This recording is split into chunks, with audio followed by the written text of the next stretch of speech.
What's good, party people in the place to be? Welcome to the CovrPrice Top 10, the week ending. You know what? I'm going to say week ending September 14th because 13 is an unlucky number. So I'm going to roll with that, man. So welcome to the CovrPrice Top 10. Before we get started and bring in my cohorts, let's bring in some DJ Curse for y'all.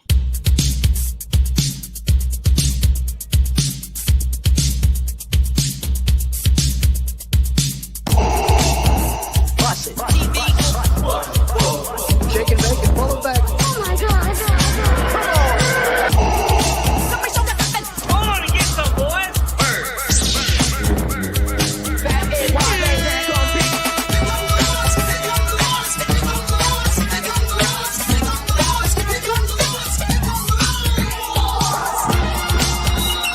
In the great hall of the Justice League, there are assembled the world's three greatest heroes, created from the cosmic legends of the universe. Their mission, to fight injustice, to right that which is wrong, and to serve all mankind.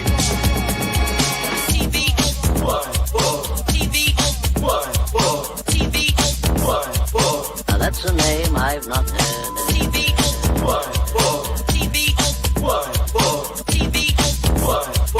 Laugh it up, fuzzball. In this, you shall know that the Lord is upright. Shake and bake and pull it back. In this, you shall know that the Lord is upright. In this, you shall know that the Lord is upright. Hold on and get some, boys. Heck, here's the deal. I'm the best there is. In this, you shall know that the Lord is upright. What's in the box? Like a spider monkey.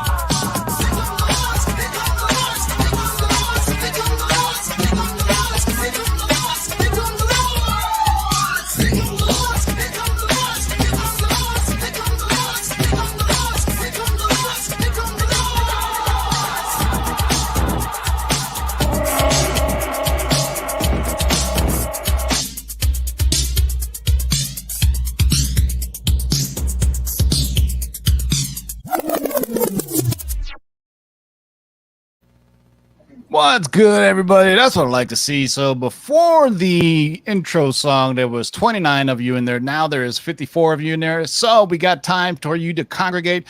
Say what's up to our panelists today. First up, my man, Zach. What's up, Manimal? What's going on, everyone? Happy to be here. Let's talk some comics, and it's nice to have a little guest appearance here. That's right. Called up from the minor leagues for his 7-day stint and a cup of coffee. Our man, Sith Lordly. Say what's up. What's going on, YouTubeites? Say that. Yeah, look at that. He even dropped YouTube nights. Shout out to everybody in the live chat. Lenny Cerna up in there tailgating early, along with Azores Tiger, who's also part of the Spine Ticks, I do believe, right? That's Matt right. Forge from Pressable Defense. Hey, yo, Matty. Yes, I did get your shirt. I appreciate it, brother. Matter of fact, Steve is wearing his. Small problem, dude. It's a little tight around the chest on me, bro. I know you said they fit large, but I'm gonna need an XL, bro. So I'm gonna give this large to somebody who could fit it. It's a little tight around the titty area, if you know what I mean. So, but I appreciate it, brother. Make sure you guys check out Pressable Defects. Also, all of our friends, Raider Bear, Red Lodge Crow, Al Picknell, also another member of the Spine Ticks crew as a new. We'll be giving them some love later on. Johnny Dakota. The list goes on and on. Victoria Pagak. Did I say that right? Payjack. Hey, Yeah, Jack. Hey, Jack. Hey, Jack. Yeah, what's up, man? So this is the CovrPrice Top 10. This is a list of top 10, maybe 11 books for the week ending August 14th. Basically compiled from about 4 or 5 different websites, and we like to go over the sales data.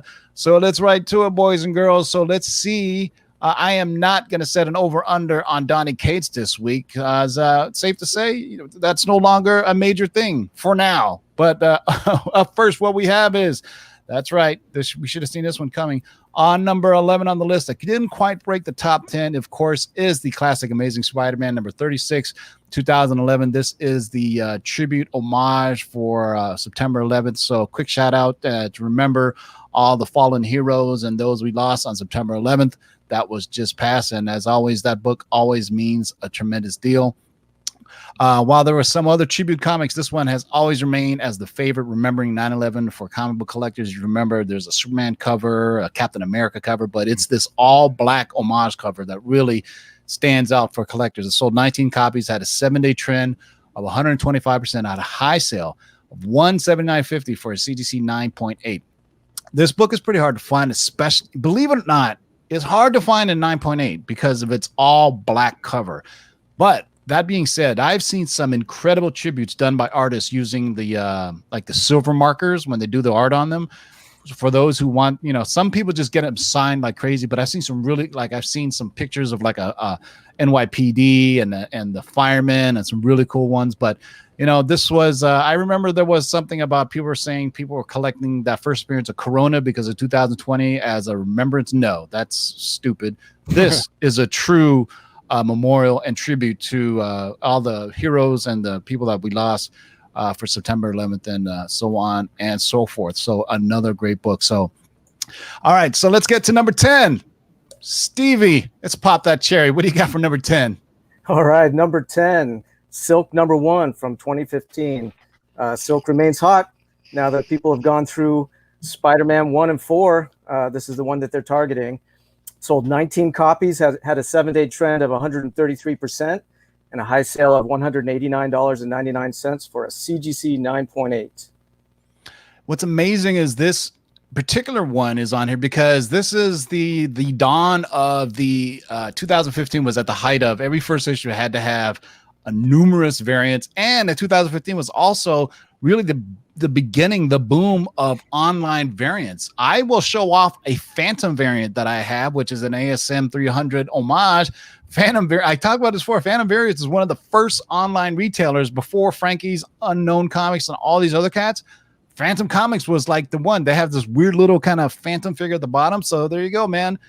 Number 10 is Silk number 1. We'll see if it still sticks around. My guess is it'll go off the radar for a little bit, and then the next big news that pops, it's going to show up again. It's just the way it's cyclical like that, right? I mean, buy on the first news and then sell, or don't buy in between news cycles because you won't get as much bang for your buck. But if you buy in between news cycles, you could probably save yourself a few pennies, especially on ASM4. Shout out to Darkside Jedi, who made a little chunk of change on his ASM number 4, 9.8, man.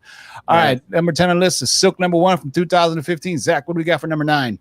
So number 9 is a book that we're seeing for the first time here since we've been doing the CovrPrice stuff, but it's a book that kind of popped up a little while ago. We got Superboy number 9. This is going to be the first full appearance of King Shark. And for all of you who watched DC Fandom, King Shark's going to be making an appearance in Suicide Squad 2. Going to kind of be filling that role of Killer Croc from the first one. This book went up and down in the past when King Shark made an appearance on The Flash. And it was complete CGI. A lot of people thought it was garbage. But hey, man, personally, for the CW, I thought it wasn't too bad. But anyway, book's back on the list. It's getting hot again. We got a 7-day trend of 118%, a high sale of $299 for CGC 9.8. And this is also one of the ones that has that DC Universe logo variant, which actually sold for $599. God dang. 9.8. So you're looking at a $300 price jump just for that DC Universe logo. So I wonder if also this one is more so picking up than the other ones, because King Shark is also going to be in the video game. So right. Remember Fandom was on. It was Deadshot, Harley Quinn, Tiger Shark, and Captain Boomerang. Were the only 4 characters. Yeah. So interesting. Maybe Captain Boomerang will be in. I remember when the people were specking Flash villains, and then they finally realized that no, it's not the way to go. So right. I think you're safe to say this is the only time we will ever see a Superboy comic on this list. Here's my thing about characters like King Shark. Like, don't get me wrong, he's a cool character. He's fun to see. But these characters, even like Aquaman, man, I'm sorry, when you revolve around water, you're just never going to see a lot of you're pretty limited. Yeah, like what if you're in Ohio or not Ohio, but like Great Lakes. Yeah, the Great Lakes. So, like, let's say you're in Nevada. You are pretty useless in Nevada. Well, you got to be the SNL. Remember Landshark? Remember he's for those young kids who don't remember, SNL used to have this the original not ready for primetime members is the Landshark. He used to knock on the door and people are like, "Who is it?" And he goes, "Landshark." Yep. All right. Number 9 on the list is Superboy. Number 9 from 1994. All right. What's next on the list? What do we got for number 8? Coming in at number 8, we got Spawn 309, Gunslinger Spawn. Wow. TiVo, I went to all 3 of our local stores here. I cannot find a copy. This one sold 29 copies, had a 7-day trend of 91%, and had a high sale of $26 for a raw copy. And we keep saying, man, the Death Dealer variant is much cooler, yet this is the harder one to find. So, like we said, look out for Spawn 310, the first appearance of Ninja Spawn. That's coming. So, Ninja, please. So, number 8. All right, so number 8 on the list is Spawn. Number 309, the McFarlane variant, not the Death Dealer variant, which was on here at one time. But I hope I'm glad it's not in it because I'm gonna snatch up some copies. All right, what do we got for number 7 on the list, Zach? So number 7 is another book we saw last week, and in case you haven't been paying attention, I'm gonna make this spoiler free. But Marvel Knight Spider-Man number 10 from 2005. This book got hot because it possibly contains a spoiler for upcoming Venom number 28, which is supposed to come out here next week. So like I said, going to stay spoiler free, not tell you why, but it does deal a lot with a certain character who might show up in that Venom 28. So people have been buying this book pretty quickly. To be honest with you, I don't see this book having any legs. This is not like a new character. It's a little bit of a change for a character, but it's nothing fancy. But anyway, 12 copies this week, had a 7-day trend of 236%, and had a high sale of $60 for a raw copy. So if you're holding on to one, like my boy Sith Lordly is, maybe now's the time to sell this because it's probably not going to hold this value.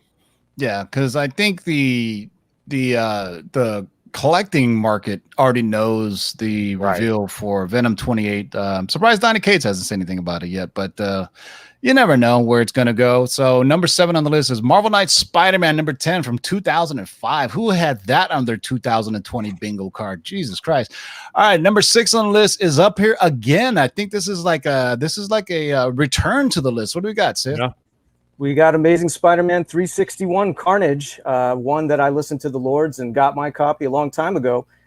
So here it is again, awaiting the Venom 2 trailer. The first full Carnage sold 25 copies, had a 7-day trend of 121%, and a high sale of $643 for a CGC 9.8. I think what also re-energized people is not just a trailer, but there was some I don't know if it was leaked or it was concept distributed. art. Yeah, the concept art for the first Venom movie, they were going to have Carnage in it. So I think that kind of got collectors excited to see Carnage. Because remember the last time Carnage showed up in the list is when we saw Woody Harrelson wearing that crazy ass shirt. Horrible wig. People started speculating on that shirt, and people were going out buying that damn flaming shirt that he had on, man. But number 6 on the list, classic, amazing. Yeah, this book will always stay popular, I think. You know, I mean, for the diehard Spider-Man fans, this is right in the mix of when Spider-Man was super exciting, and Carnage has always been a fan favorite. The cover's great.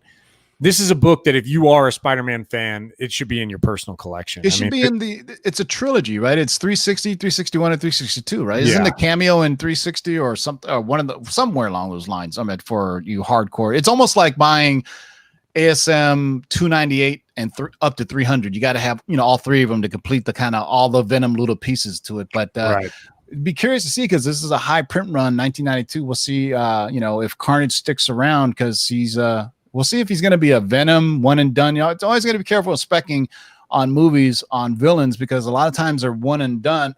Electro. So we shall see. But my thing is, people spec on Marvel and DC first, and then the Sony spec is secondary. But once Feige says, "Hey, I am going to do Carnage," I think this book will pop again. So it's just like ASL. Certain issues, it's just a must-have, and every collector should probably have one, right? You know what's tough about Carnage in terms of movies and cinematic universe and whatnot, and maybe it's good that he's appearing in Venom, but it's definitely an adult character. Like, Carnage is not something that would probably cross over super well with the MCU's plans with Tom Holland Spider-Man. I mean, he is sadistic, insane, and so it's good that he's kind of in more adult arena over there with Venom. Even though Venom is PG-13, right? It wasn't rated R, was it? Right. No, it was PG-13, but it's definitely more about eating brains and murder than He's definitely a fucking cannibal. Holland. That's for sure. I mean, even though we know he is in jail, right? So, what are they going to say? Maybe he isn't in for homicide. Maybe he's just mail fraud or something. You know what I mean? Maybe he's in minimum security. He's not in like hardcore, like Pelican Bay or some shit. Yeah, that's why they gave him the isolated cell for all the mail fraud charges he had. That's right. Stop tearing those tags off of mattresses, boys and girls. So number 6 on the list is Amazing Spider-Man number 361, a oldie but goodie from 1992. All right, what do we got with number 5 on the list? Number 5 is going to be Black Panther number 5. So we shouldn't be surprised. This has been on the list for the past, 3 weeks now, since the death of Chadwick Boseman. Obviously, all the Shuri books have really heated up. But this one keeps going. I mean, she's in full costume on the cover of issue 1 here. Is the first appearance of Shuri as the Black Panther on the inside pages. It sold 33 copies, had a 7-day trend of 101%, and had a high sale of 406% for a CGC 9.8. Man, plus it's a gorgeous J. Scott Campbell cover too. I mean, look at Storm; she looks absolutely gorgeous on this cover. So, so this is the actual first time Shuri takes on the mantle or becomes Black Panther suit and everything. So number 5 on the list, boys and girls, is Black Panther number 5 from 2009. If you're playing at home, so let's move on. What do we got for number 4, Stevie? You get to say it. I know we got a mouthful. I was hoping you'd get this one. So listen and learn. Dark Knights, Death Metal Legends of the Dark Knights, number 1. This one seems to have legs. Sold 43 copies, had a 7-day trend of 84%, and a high sale of $100 for a CGC 9.8. Robin King, yo. Look at that. It's still, I mean, it's amazing that it's been on here about ever since it came out, and it's still relatively close to the top 3. I mean, normally, like you see Kate's books, they start at 1, then they go to 3, then to 5, 6, 7, and just off the list. So just right now, I just think there's not much things that DC fans can get excited about. So why not snatch this up? And plus, they're doing the whole Robin King thing. Did anybody watch DC Fandom Part 2 over the weekend? Nope. Exactly. Watched it. I see some memes about it, how they're like saying everybody showed up for this one and didn't show up for the second one, which is a shame. So, but we got NYCC coming up. New York City Comic Con is going virtual, so we should see some interesting panels with that. So that may actually lead to our next book, because there's going to be a panel about this character coming up. And what do we got for number 3, Zach? So number 3 is a new book that we haven't seen on the list before. And like Tim said, it's coming out of the announcement from the New York Comic-Con, virtual Comic-Con, if you will. Recently announced that MODOK is going to be coming to an animated series. And so, of course, you're going to have some supporting characters for MODOK.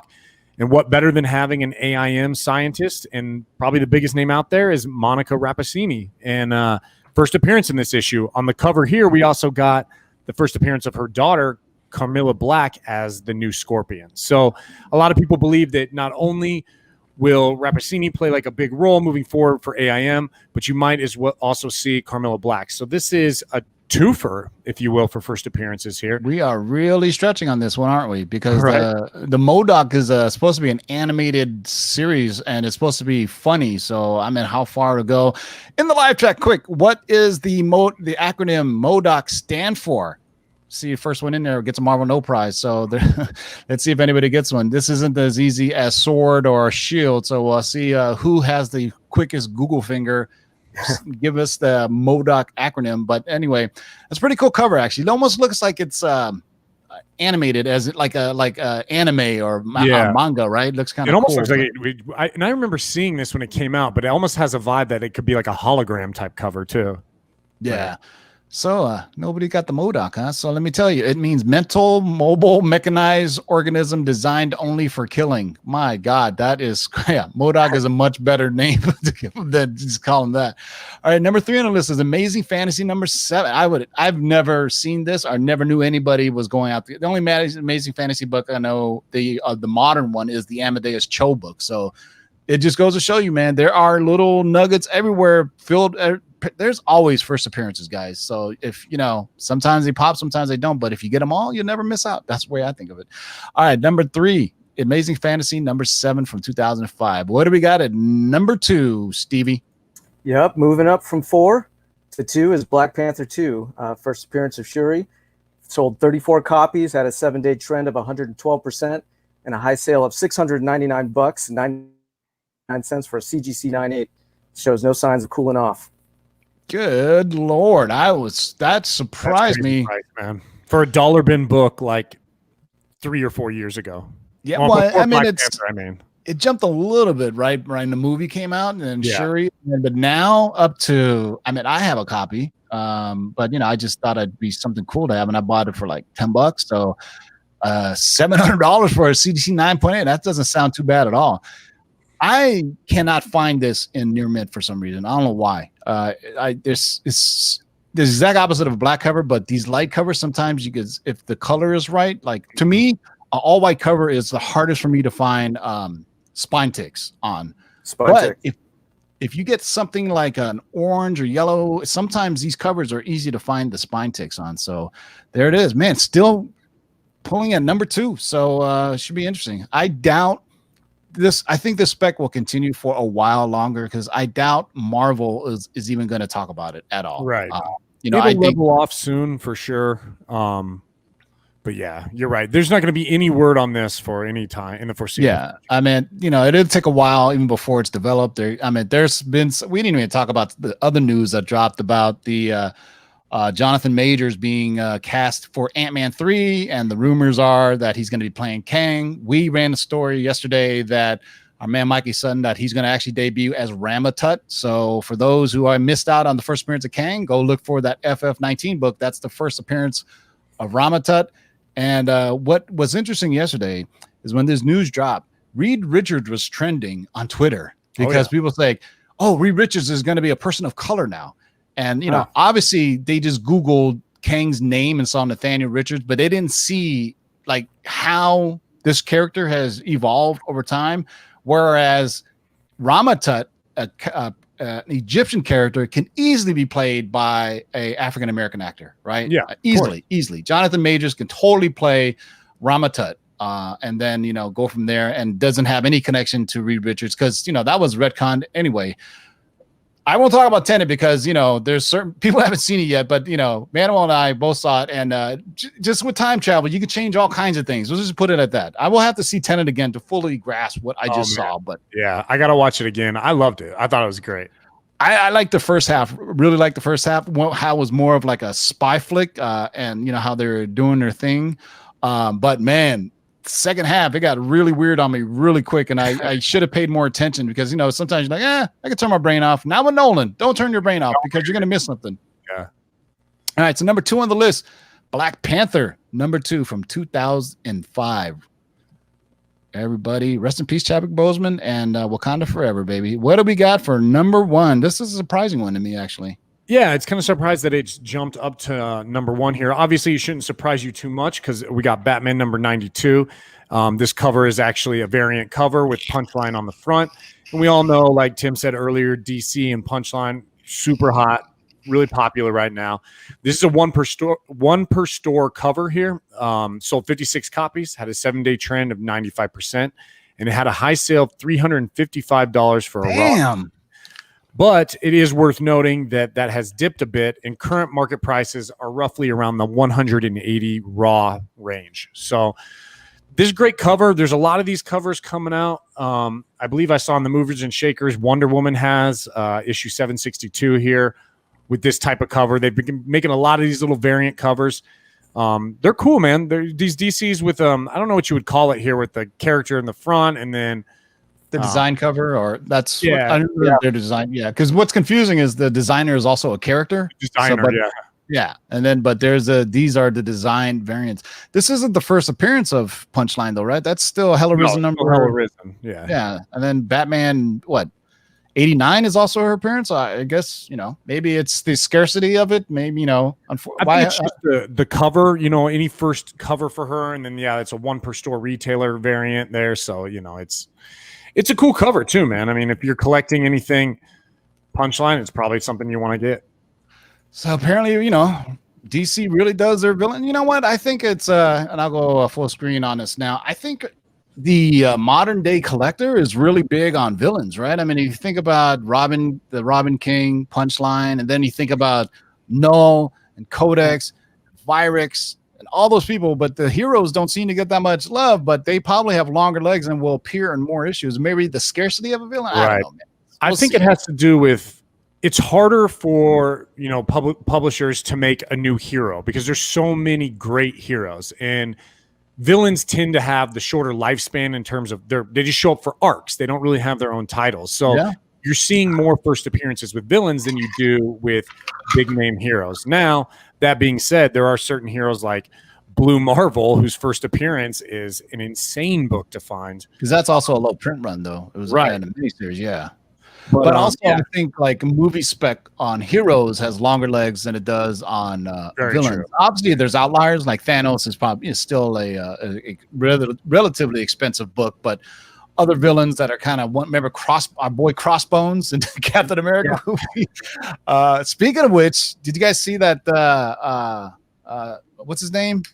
Batroc the Leaper is going to be back for Falcon Winter Soldier. I think I read that. That's cool, man. Yeah, they have a picture of him on set. So he got, I thought he was a pretty cool villain. I mean, I think Captain America beat his ass a little too easily. Got to give some love to. I just totally forgot his name now. Come on, help me out. The MMA fighter. I was the Canadian guy. Come on. Oh yeah, shit. I wasn't even paying attention. I was like, come on. GSP. GSP. George St. Pierre. Good Lord, how could I forget that? Yeah, George St. Pierre. Save Johnny Dakota. no, George St. Pierre and Emily Van Camp both were pictures were taken of them on set, so that they're going to be in the Falcon Winter Soldier. So it's good that all these kind of Hollywood productions are starting to finally ramp up. Maybe we should get some stuff. We didn't even talk about the Mandalorian season 2 trailer. How dope was that? It was awesome. Who's the hooded woman? Good question. At first I thought it kind of from a distance, it looked like I thought at first it looked like Rosario Dawson, but then I saw somewhere else that it was the WWE, that Sasha Banks. Oh, Sasha Banks, yeah. So because Rosario Dawson's going to be Ahsoka, right? Right. And then it looked like it because it was such a distance in the dark hood, and I was watching on my phone, and I have a cracked ass screen on my cell phone. But I was like, ooh, is that Ahsoka right there? And then I saw later that, it was Sasha Banks. So we don't know who her character is, but it looked cool, man. I'm rewatching Mandalorian right now just to kind of get prepped for it. And I may do that too. Yeah. They're short.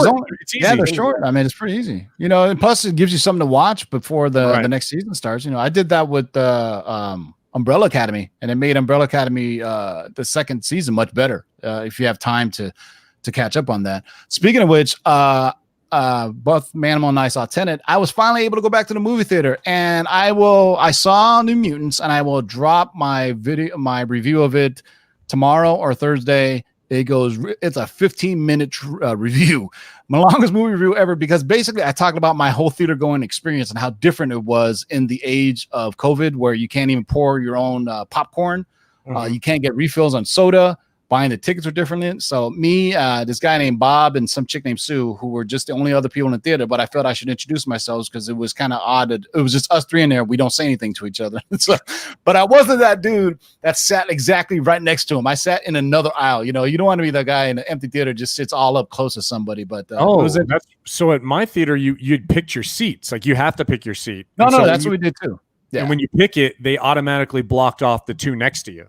Yeah, so I went to a Regal, and they had to pick it on the screen there, right? Because it's an older one. But on Sunday when I saw Tenet, I used the AMC app, and as soon as I bought it, there's an X that popped up on either seat beside you.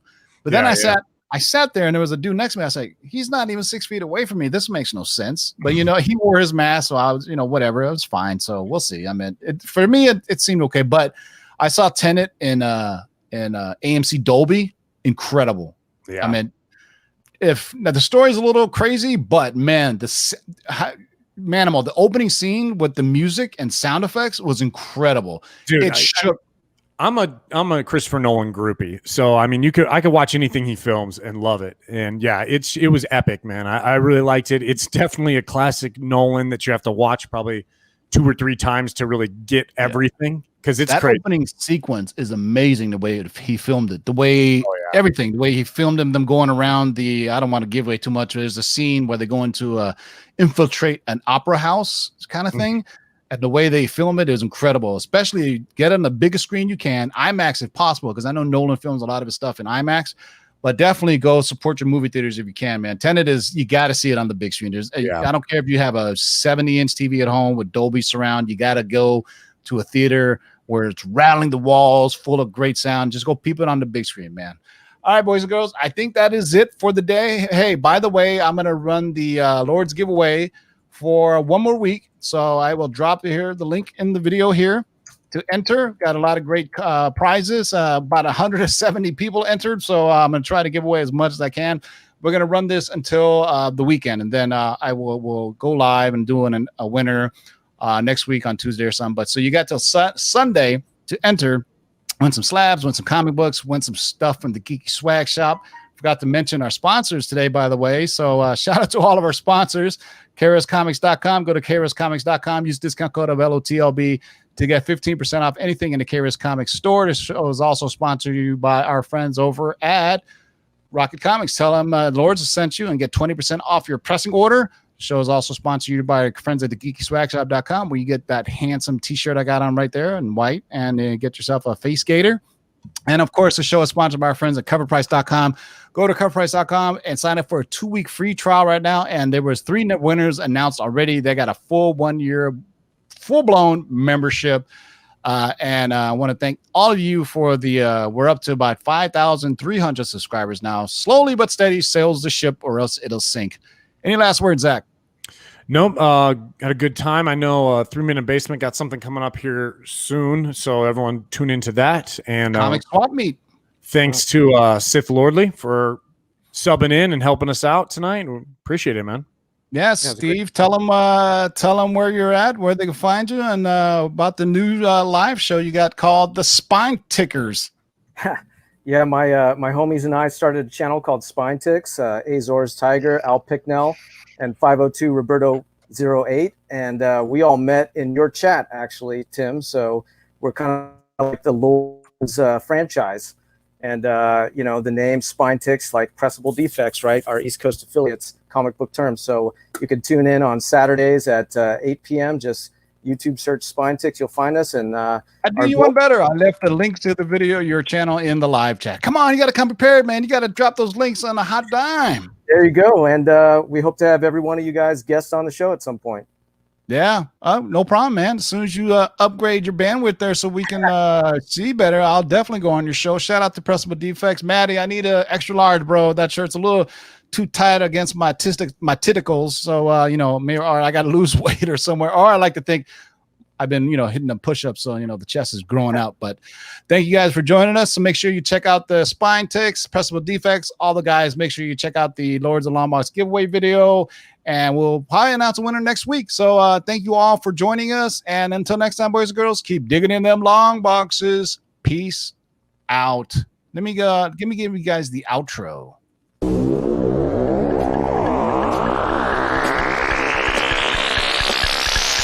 Now let's do this. Rewind, select, and come again. Pull up that from the top to the very last.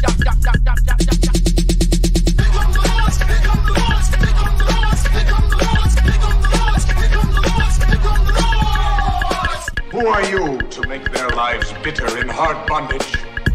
In this you shall know that the Lord is faithful. 1, 2, 3, 4, 5, 6, do it! We're here. We're back. Word up. Let's do a job. You can't get fresher than this.